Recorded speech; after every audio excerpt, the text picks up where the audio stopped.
আসসালামু আলাইকুম। মেহনাজ খান ব্লগ চ্যানেলে সবাইকে স্বাগতম নতুন আরও একটি ভিডিও দেখার জন্য। তো আশা করি সবাই ভালো আছেন। আলহামদুলিল্লাহ আমি আপনাদের দোয়া অনেক বেশি ভালো আছি।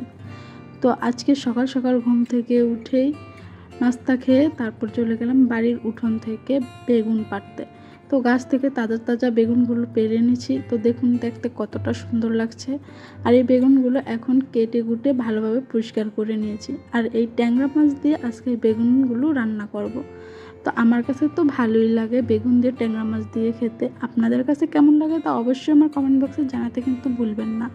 তো এখন আমি মাছগুলো ভালোভাবে পরিষ্কার করে ধুয়ে নিয়েছি। আর এখন হলুদ মরিচ আর লবণ দিয়ে মাখিয়ে নিচ্ছি।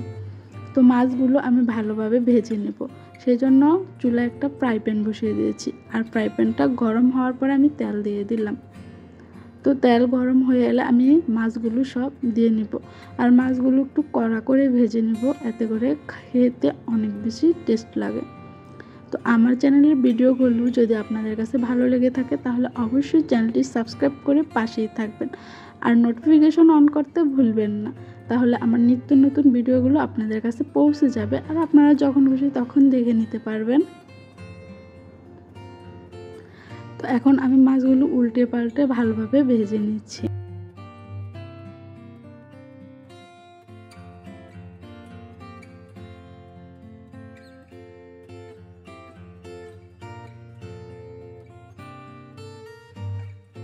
মাছ ভাজা প্রায় শেষ, এখন বাটিতে আমি তুলে নিলাম মাছগুলো এক এক করে। তো দেখুন কতটা লাল লাল করে মাছগুলো ভেজেছি। আর এখন একটা কড়াইয়ে আমি তেল দিয়ে দিলাম পরিমাণ মতন, দিয়ে পেঁয়াজ কুচি দিয়ে ভালো করে ভেজে নেব। পেঁয়াজগুলো একটু বাদামি কালার করে ভেজে নেব, সেই জন্য আমি দিয়ে দিলাম 1 চামচ লবণ দিয়ে পেঁয়াজগুলো ভাজলে তাড়াতাড়ি পেঁয়াজগুলো ভাজা হয়ে যায় আর কালারটাও তাড়াতাড়ি চলে আসে। তো এভাবে করে পেঁয়াজগুলো আমি বাদামি কালার আসা পর্যন্ত ভেজে নেব। তো পেঁয়াজ ভাজা হয়ে এলে আমি দিয়ে দেব 1 চামচের মতো আদা রসুন বাটা।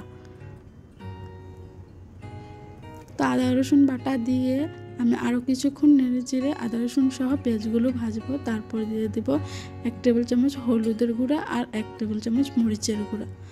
তো যে যেরকম ঝাল পছন্দ করেন সেই অনুযায়ী তরকারির ঝালটা দিয়ে নেবেন। তো এখন আমি সামান্য পরিমাণ পানি দিয়ে মশলাগুলো কষিয়ে নেব। আর ততক্ষণ মশলা কষাবো যতক্ষণ না উপরের দিকে তেল ভেসে উঠবে। তো আমার মশলা কষানো প্রায় শেষ, এখন আমি কেটে রাখা বেগুনগুলো দিয়ে দিলাম। আর বেগুনের সাথে আমি আলুও দিয়েছি একটা।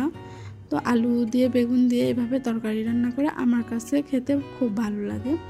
তো একটু পানি দিয়ে আমি ঢাকনা দিয়ে ঢেকে তরকারিগুলো ভালো করে কষিয়ে নেব। তো তরকারি যত ভালো কষানো হবে তরকারির স্বাদও দ্বিগুণ বেড়ে যাবে। তো সেই জন্য আমি তরকারিগুলো খুব ভালোভাবে নেড়েচেড়ে কষিয়ে নিচ্ছি।